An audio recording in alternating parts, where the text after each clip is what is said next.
All right, good afternoon, everybody, and thank you so much for joining us today. My name is Sara Akkari from the Correctional Association of New York. CANY provides independent oversight of New York State prisons under Correctional Law 146, and I'm pleased to be co-moderating today's conversation alongside Melissa Cantrell from the Hunter College, New York City Food Policy Center. Thank you for joining us for the Institutional Food Injustice Rethinking Nutrition in New York State Prisons, a webinar presented by CANY and the Hunter College New York City Food Policy Center. I'll pass it over to Melissa so she can introduce herself.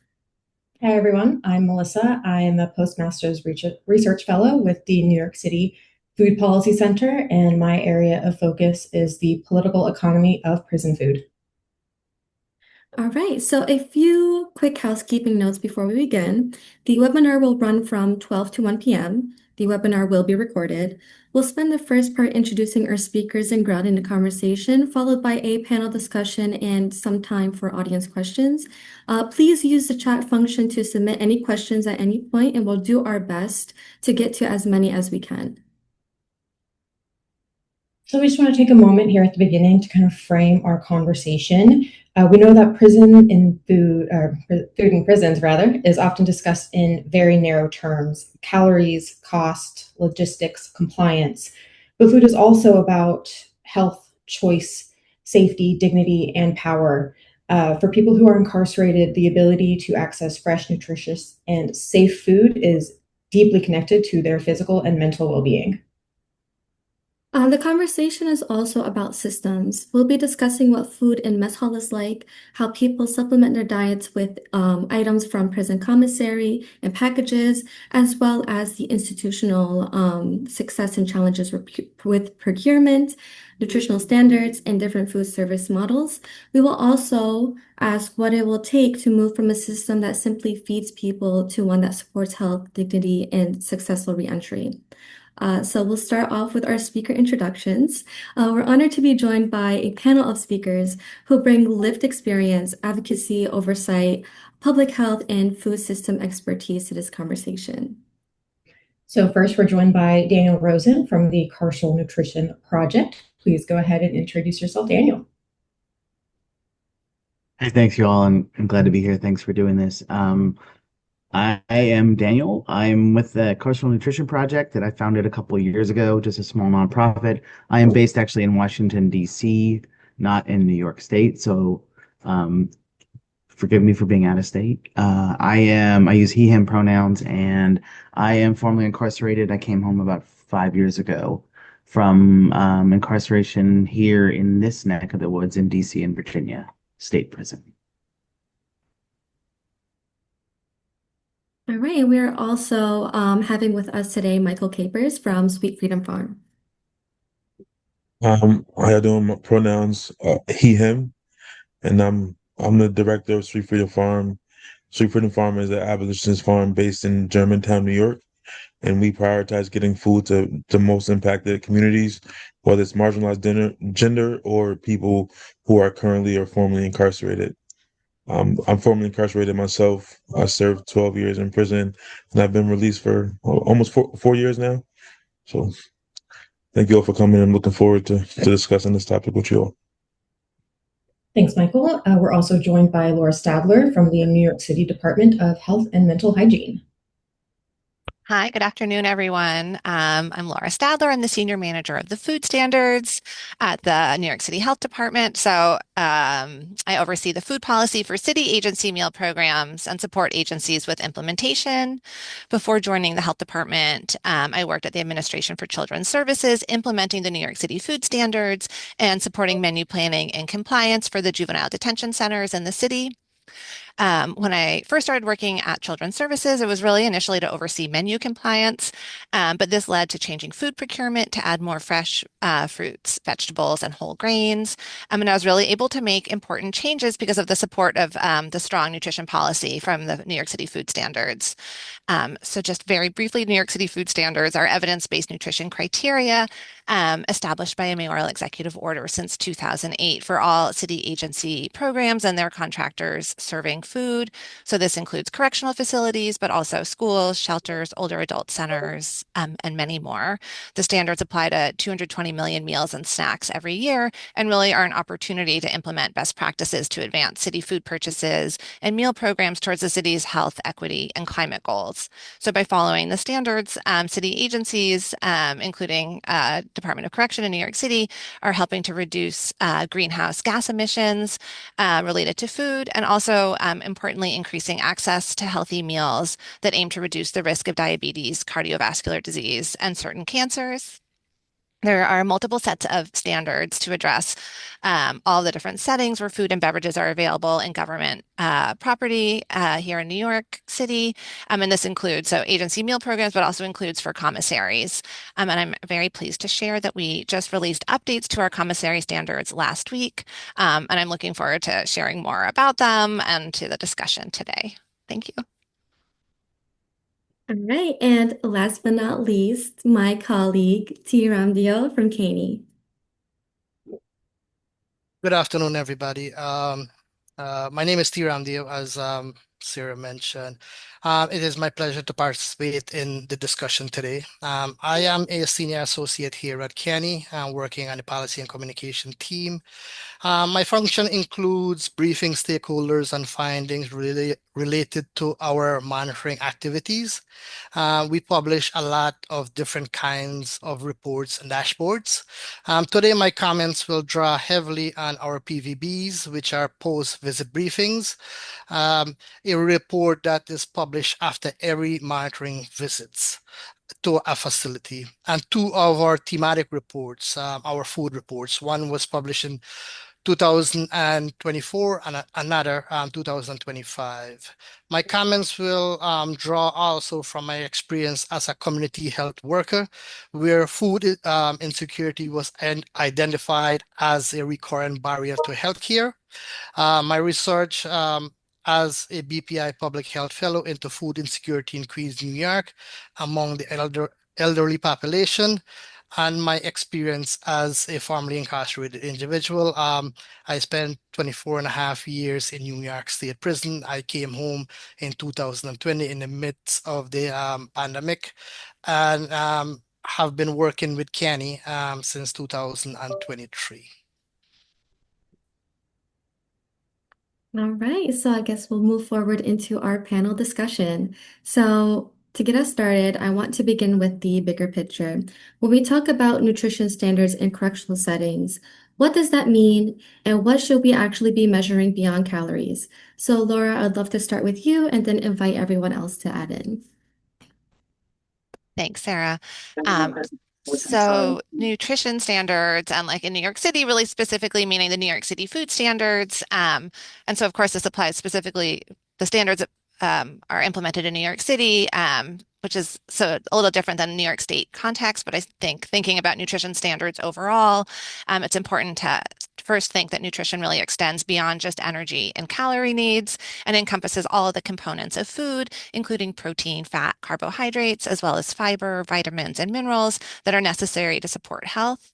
And nutrition standards should really serve as guardrails that are making sure that all of the required nutrition needs are met with planned menus. And this is especially critical in correctional settings where people do not have access to other meal opportunities.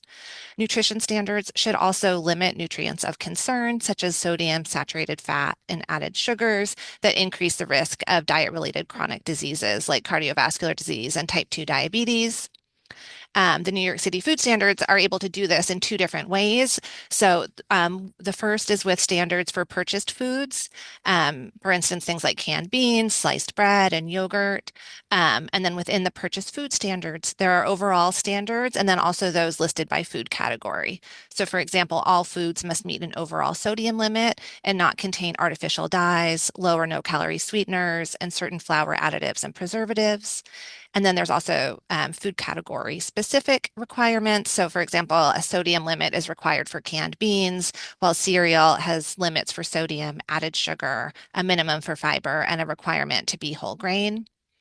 And then the nutrition standards also have requirements for meals that address both nutrients and also servings of food.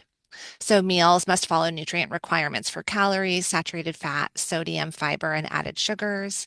And then meals served have requirements that address the number of servings of fruits and vegetables, require a minimum number of whole or minimally processed plant protein servings, limit servings of beef, and fully restrict processed meat.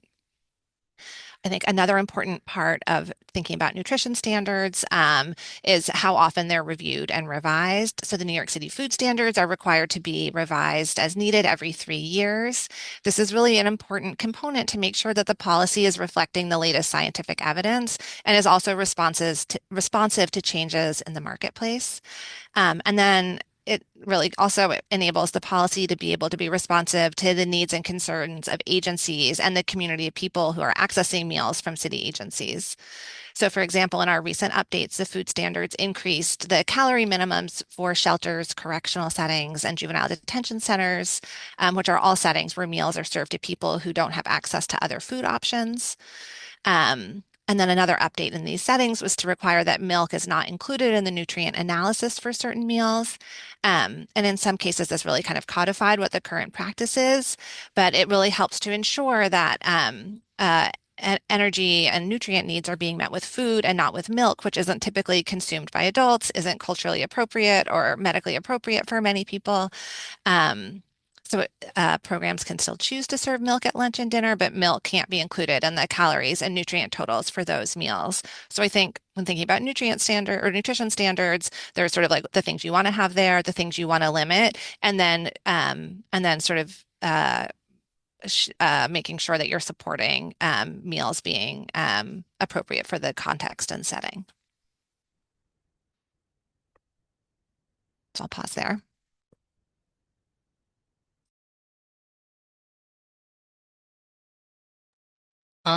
Just want to add, that's great insight and great work and great study that you are doing, Laura. We appreciate that. For the DAX context, of course, DAX should have a standard, right? If there is no standard, then DAX would serve mass-produced food that lack nutritious value. And that is high in sodium, calories, and carbs. I will get into that later on. And we should be measuring the amount of fruits and vegetable protein, whole grains, fiber, sodium, and calories to make sure that people are getting enough nutrients and not excessive amount of healthy stuff, as currently is the case in DAX. And when I say DAX, for those who are not familiar, so it's the Department of Correctional and Community Supervision, the agency that's in charge of New York State prison system.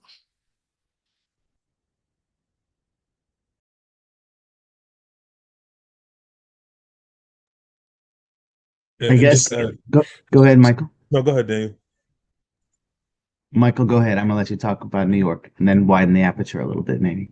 Yeah, I think in New York specifically, I think we should be forced to abide by the My Plate standards, right? I think the diets in prison, they oppose the standard that is forced to, like, upon, like, in the outside world, right? And just New York State in general. So we should just be forced to abide by those standards and be held accountable to that.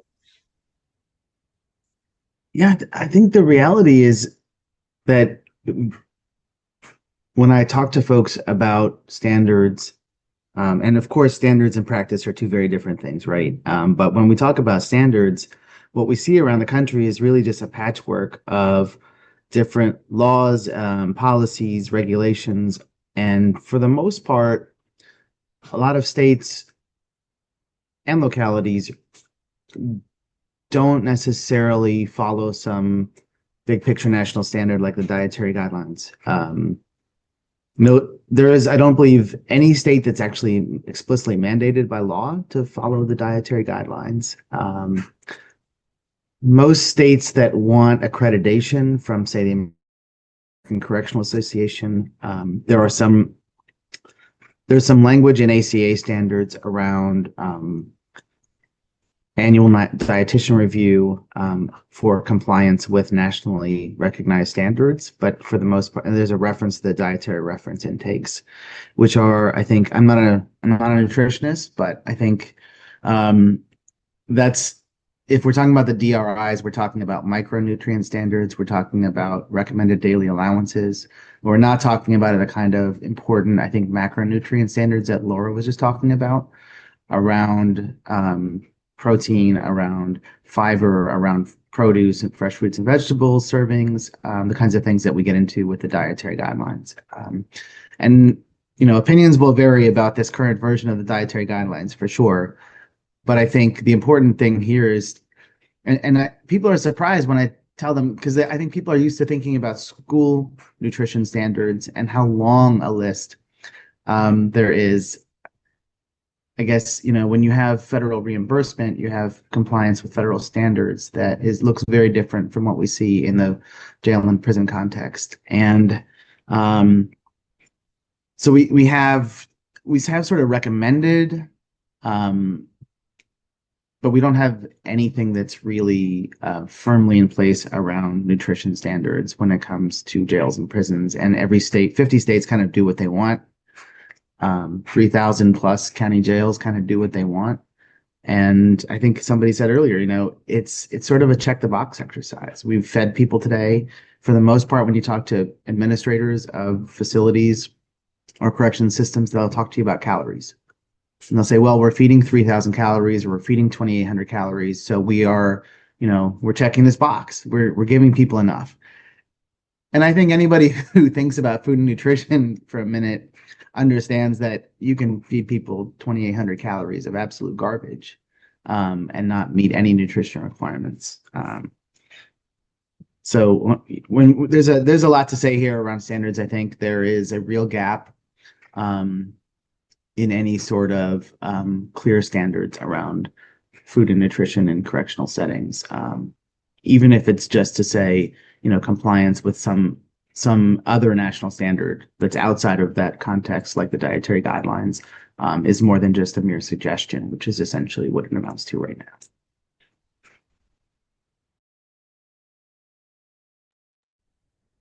Lauren, I saw you had your hands up. If you have a question, please feel free to jump in and ask away if you would like. Hi, sorry, I couldn't find my mute button. Good morning. My name is Lauren Barnack. I'm the statewide chief of dietary for California Correctional Healthcare Services. And we actually do have to comply with the dietary guidelines for Americans. Thankfully, we are still under the 2023 recommendation, so we haven't had to comply with the inverted food pyramid yet. But exactly what Daniel was talking about continues to be a struggle for us, is that a carb is not a carb is not a carb, that fruits and vegetables are much more important and better to feed someone than 2 slices of white bread, both in terms of absorption and in terms of nutrient density. And that's really something that I think all carceral institutions struggle with, is squaring budget with desires, needs, and legislation. We have had a tough time. There's a new assembly bill in California, Assembly Bill 778, which requires 60% of all agricultural produce obtained by state organizations to come from the state of California. And due to our budget constraints, which are very real, unfortunately, it has been a struggle to kind of do both and get everybody everything that they need. And I'm just sort of wondering how New York has been able to accomplish all these great things and institute these amazing standards for their foods while squaring it with the budgets.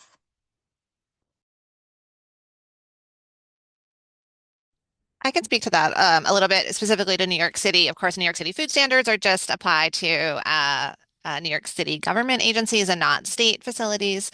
The food standards were first introduced in 2008 and were sort of first conceived of with and developed with a working group with representatives from every city agency serving food to understand sort of the spectrum of procurements and food service operations, and then considered sort of what those needs were, and then the food standards themselves are developed with we do a lot of marketplace research to make sure that there's feasibility, that the foods that we're suggesting meet these sodium limits, exist in the marketplace and exist in the institutional marketplace, and we really work closely with our agency partners to to sort of think through kind of what's feasible for them. And Department of Corrections has been implementing the New York City food standards since they were introduced in 2008, and they've evolved over time. They've become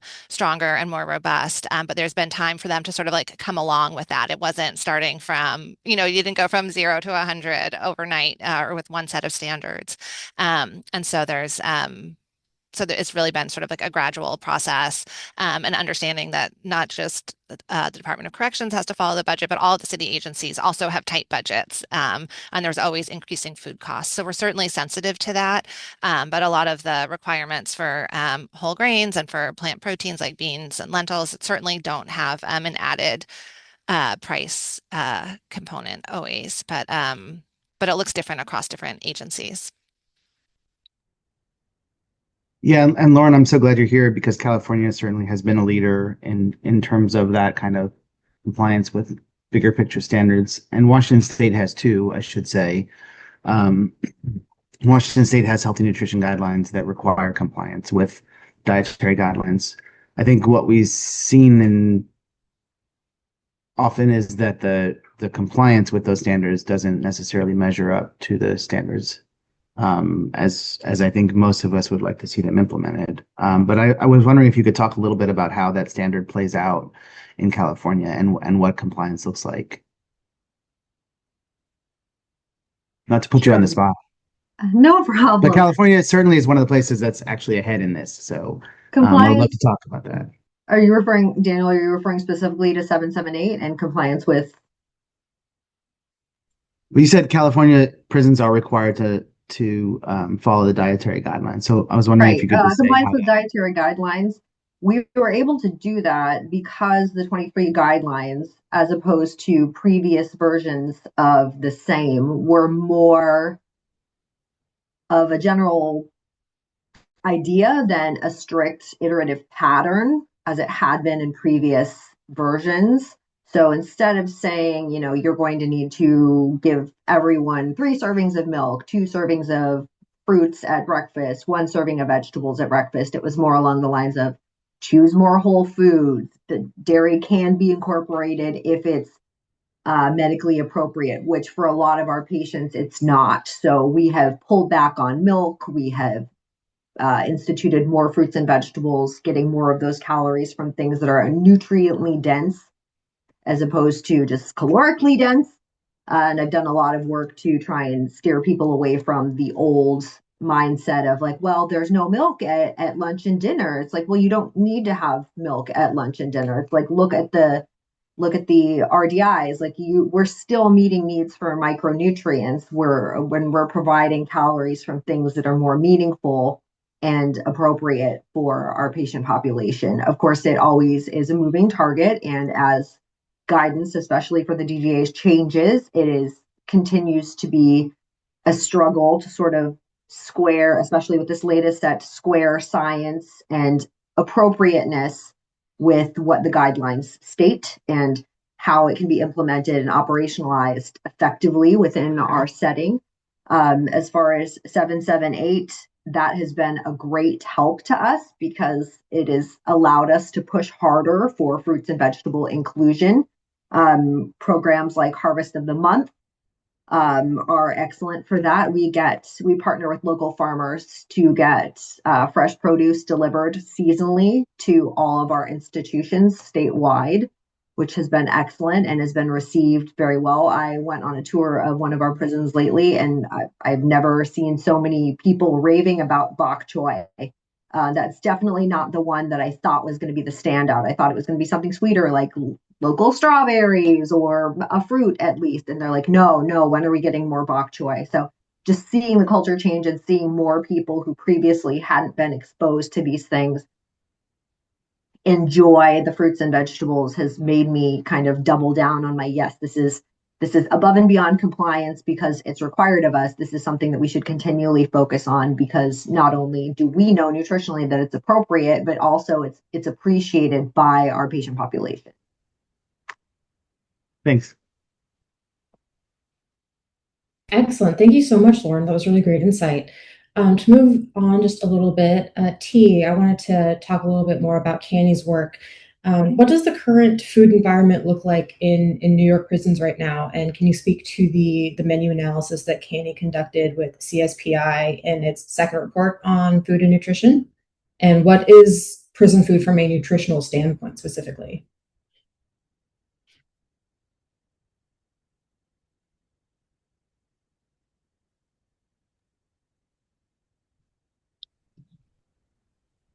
So based on CANY's work, the current food environment in New York prison is one where people are technically providing meals through the mess hall, but many still experience significant gaps in nutrition, freshness, quality, choice, and consistency.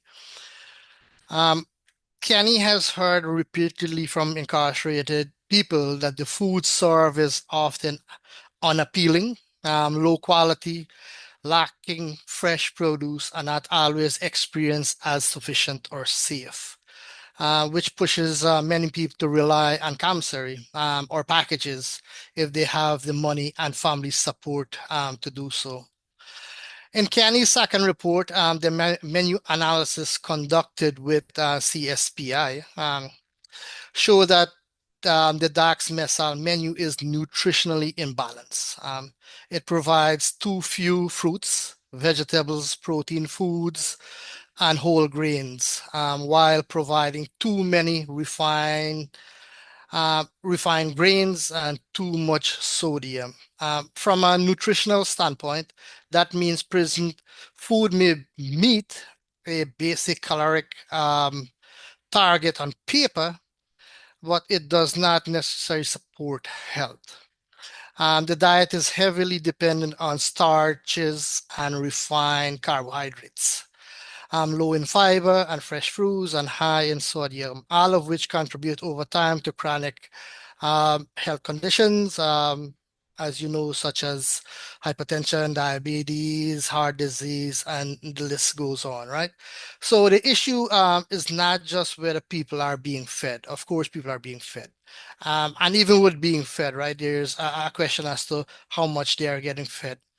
But the question is whether the food system is actually supporting nutrition, dignity, and long-term health. And I will pause there.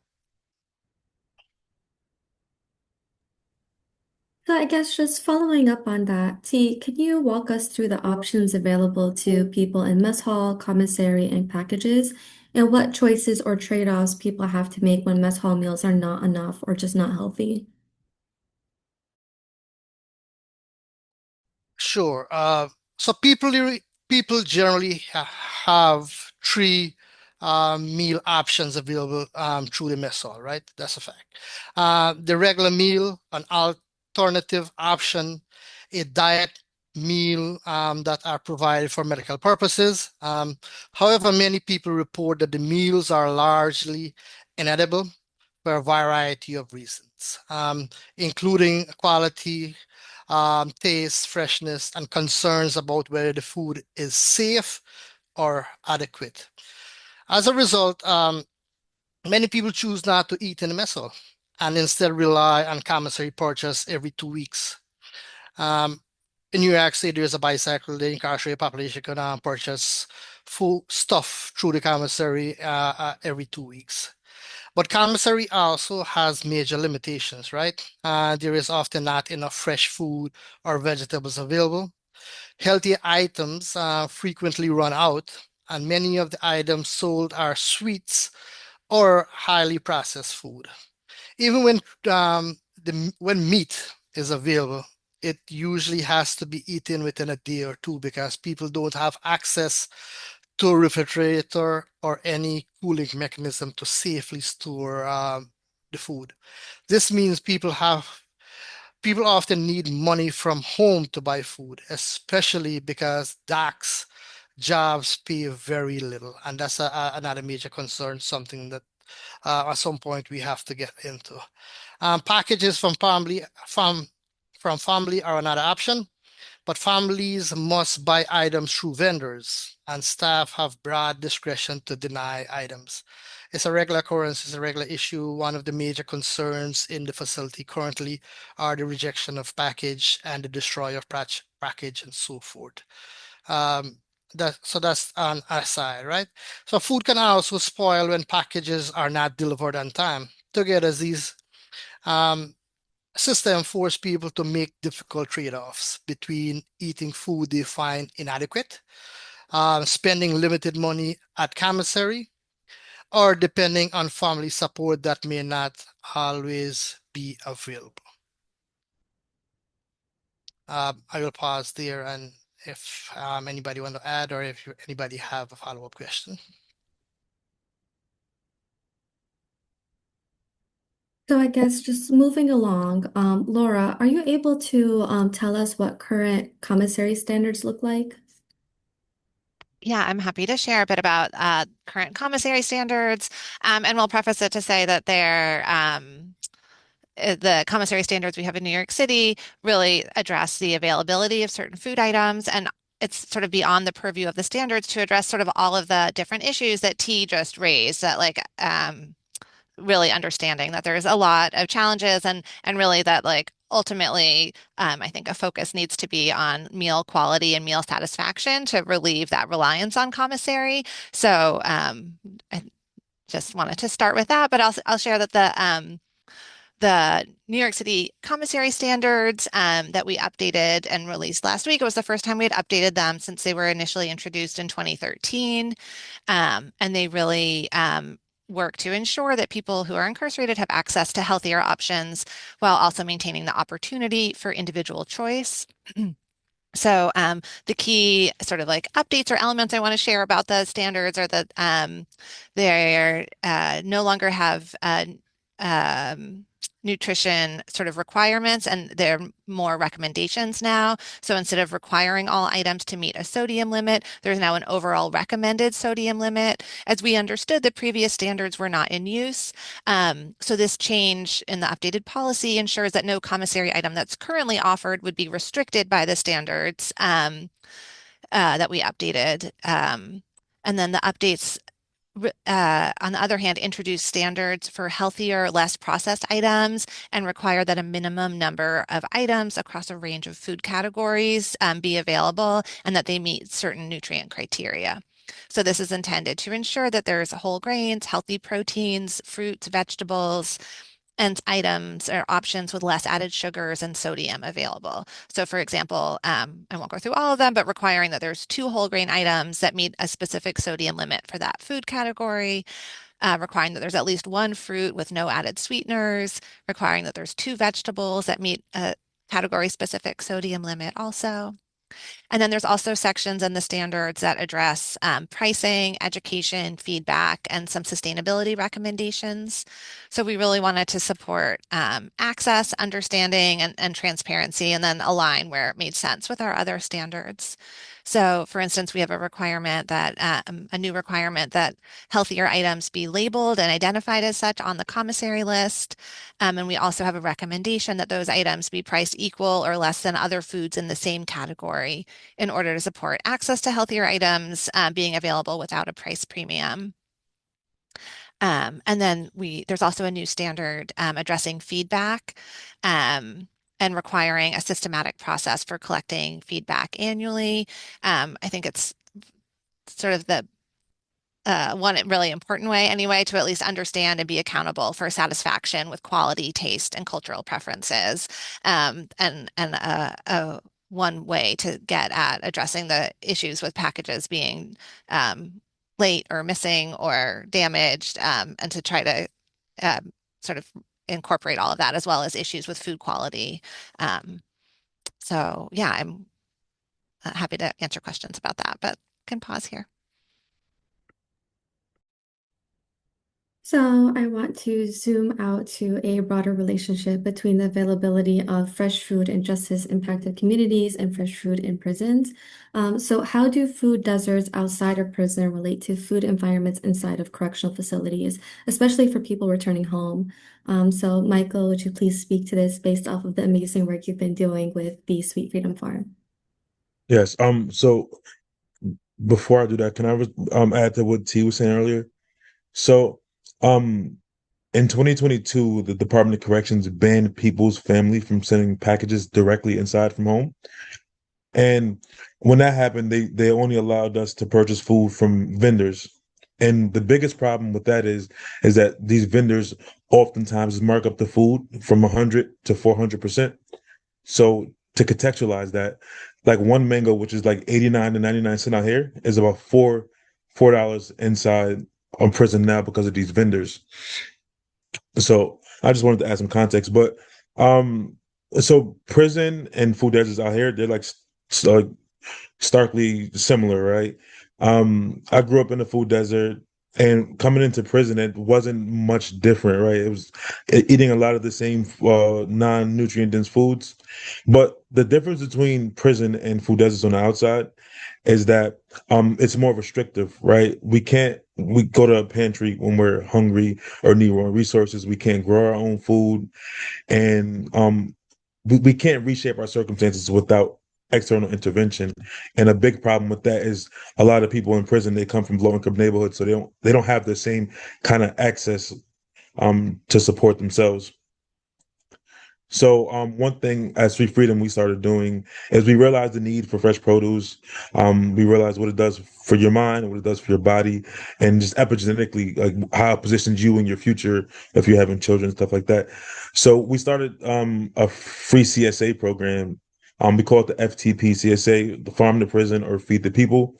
And what we're doing is we're sending 20 pounds a month free produce, free fresh produce to individuals this year. We're ramping up to 100 shares. We're currently only servicing 5 prisons, and we're prioritizing like marginalized gender folks, but the program is for everyone who's in need.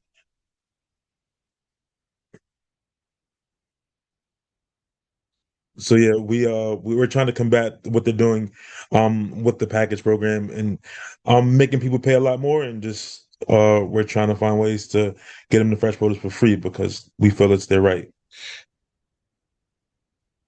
Thank you so much, Michael. So a major theme in this conversation is that food access is shaped by systems. What role does centralized food production, the high cost of packages, commissary pricing, what role does that play in determining what people actually eat? And also how do prison wages play a role in that? Question for anyone? Yeah, I mean, I guess let me jump in for a second on that. Prison wages are a joke, first of all. People don't make anything in prison. The few pennies they make are going to commissary, are going to phone calls, are going to tablets, and I mean pennies. New York is on par with a lot of other states in this regard, right? So when we're talking about commissary and spending money on commissary and having to supplement your meals with commissary, we're talking about a tax on families of incarcerated people for the most part, families, friends, loved ones. And we're talking about a tax on often people who have, by definition, lost a wage earner in their family and can least afford to pay that kind of tax. And we have the companies that provide these packages and commissary foods selling low quality foods at marked up prices to people who can barely afford it. So we also have in most states corrections agencies taking a site commission off of those commissary and package prices. We have a system of corruption that's institutionalized when it comes to commissaries and packages, to be honest with you. And the fact that listen, snacking is part of American life, right? I mean, in this country, something like 40%, people get 40% of their calories from snacks. Out here in the world, it's really high. But we also understand that commissaries are a way for people inside to feed themselves when food in the mess hall or the chow hall is completely inadequate. And they're forced into that position, and therefore families are forced into that position. And to be honest, people are forced into a position of having some kind of side hustle in prison often that creates a lot of problems. because food service is so woefully inadequate. So we're talking about like structural systems of oppression, of poverty, of class warfare, of things that I think are really highly problematic at a structure at a systemic level, right?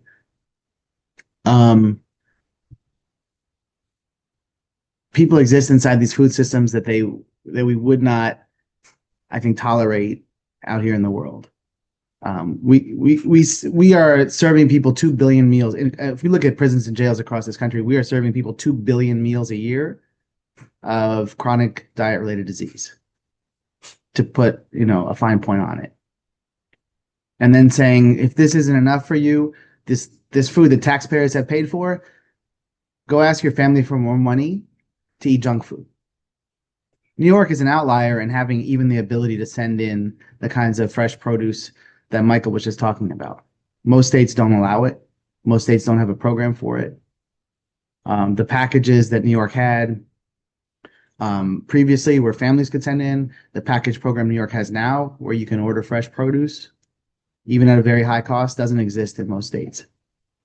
So in some ways, it's a little better, even though there are deep problems with the way New York executes its package program right now. It's in short, it's a system designed not for people's well-being or health, right? It's a system designed to extract wealth from people who can't afford it. And I'm gonna stop there. Thanks for bringing those things to light, Daniel. I just want to affirm that all of the systems that was mentioned are restricts people access to adequate food, right? That is why people one of the reasons why people are going to bed hungry. In the United States, in New York State, progressive state, people are going to bed hungry, right? And then when you think about when you factor in other daily barriers that the incarcerated population feel, right?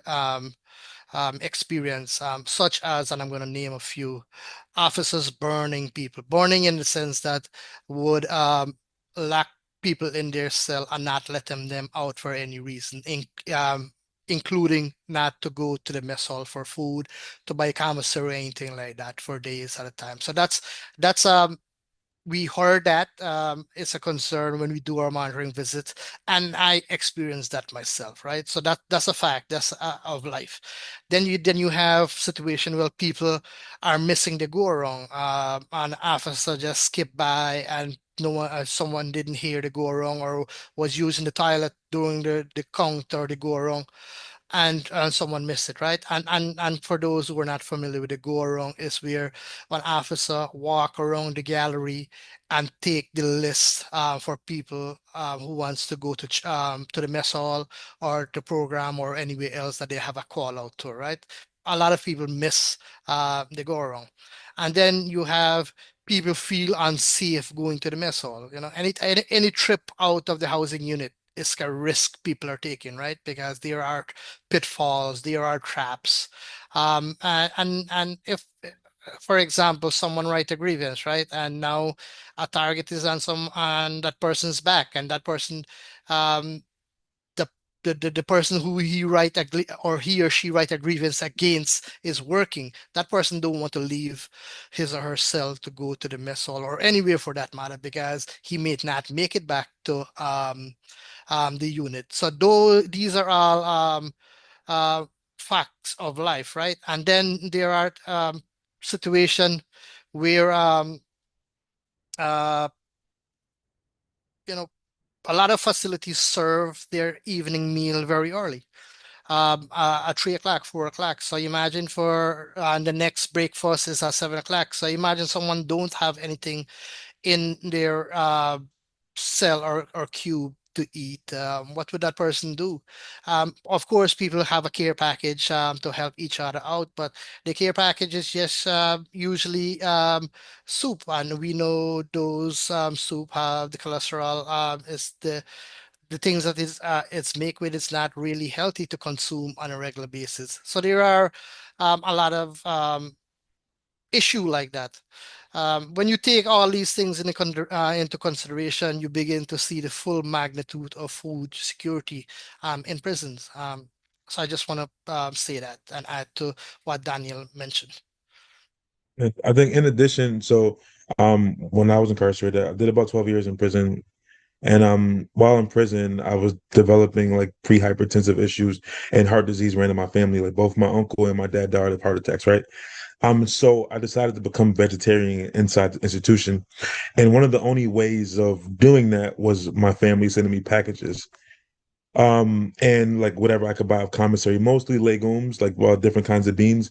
But when I went to Fishkill Correctional Facility specifically, they had a limit on the amount of beans you could buy. You could only buy 6 packs.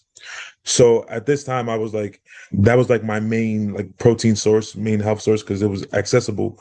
But when I got there, I had to become pescatarian. And even worse, like the fish and stuff is high in sodium, high in cholesterol.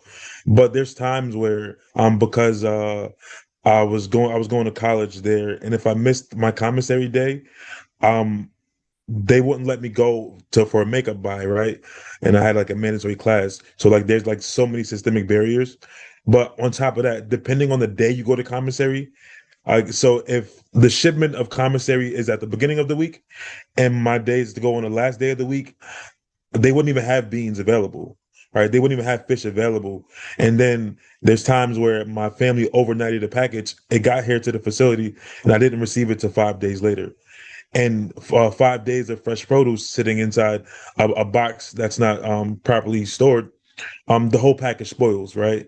And then you get down there, they tell you your package spoiled, and your family doesn't have the means to purchase that again, right? Now put that in context of now them having to spend over $200 for 20 pounds of food.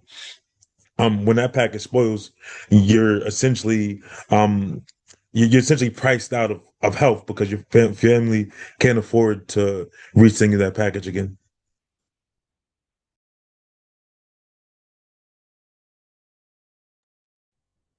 All right. So I guess we'll move towards thinking about solutions.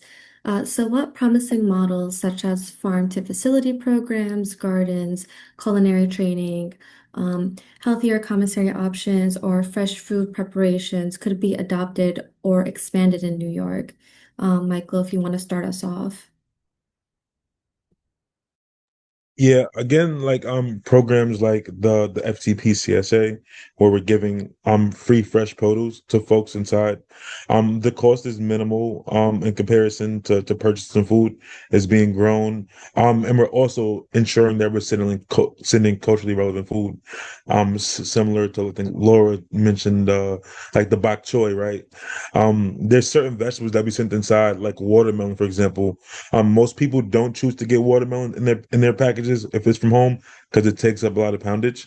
So it's just like that cultural connection is phenomenal. So packages like the FTP and also alongside the FTP CSA, we're also offering like food education, right? So when we send in a specific type of vegetable, we're sending in like the nutrient benefits, ways to cook it, and also like the health benefits it has.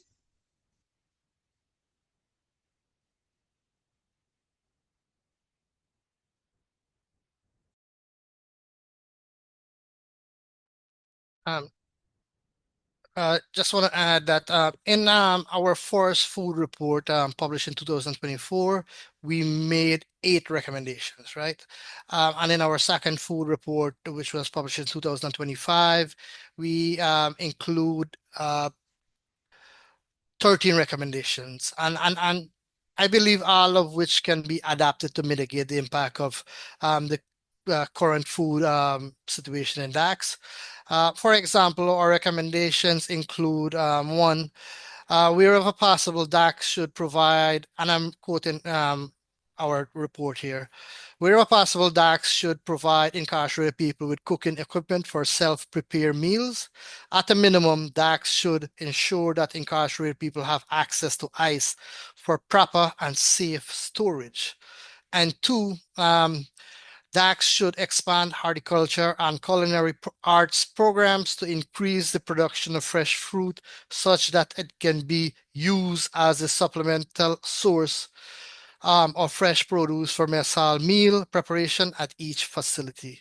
Expanding these programs allow food grown and cooked at the facility to be consumed in the mess hall, would provide a means to expand the impact of these important programs and provide better food quality for incarcerated people. And if I could jump back in, so I mentioned that the packages from home was banned in 2022, and I think there's been some efforts to reintroduce the program. There's been conversations with the commissioner, and a lot of things they talk about is smuggling of contraband. And during that time, instead of like ramping up the security measures, they just said no packages.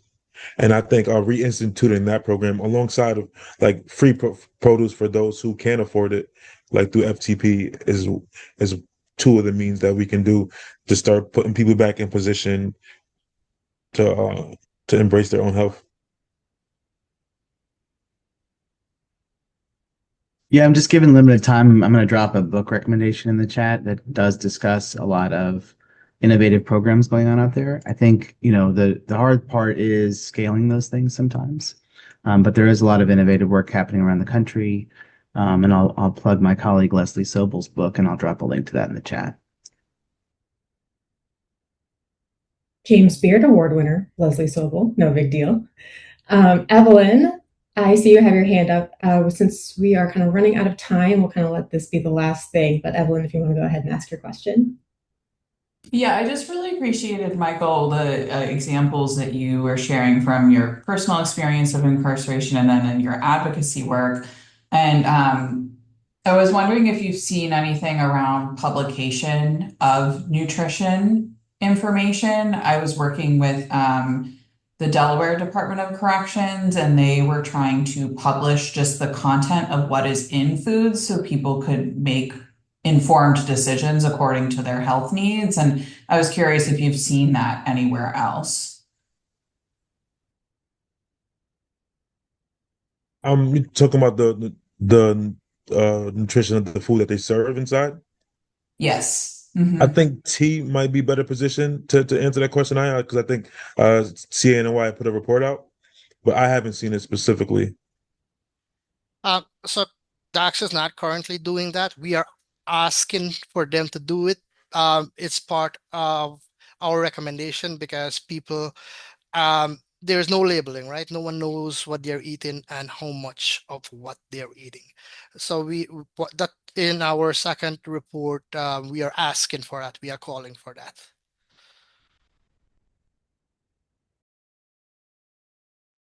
And I'll just chime in that the updated commissary standards also require that the nutrition information for commissary items be available prior to being purchased. So to support sort of that information being available.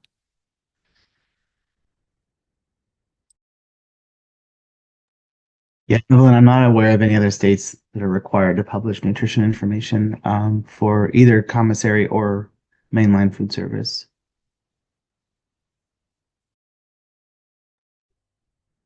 All right, all. So we are at the last 2 minutes of our webinar. If our speakers can put their information in the chat, so that way, if anybody has any follow-up questions, you guys can reach out to them directly. I just want to say thank you all so much for taking the time to be with us today and being very engaging with this conversation. It was a pleasure to have you all today. Thank you all so much. Big thank you to our panelists as well for taking the time to talk with us today. Thank you, Thanks everybody. to- Thanks for the opportunity. And thank you, everyone in the audience for joining. We appreciate it. Thanks to CANY and Hunter College for pushing this forward. Yeah, thanks for getting to be part of such a great discussion today. It was really interesting to listen and learn today. I was glad to get to share about my work a bit too. Thank you.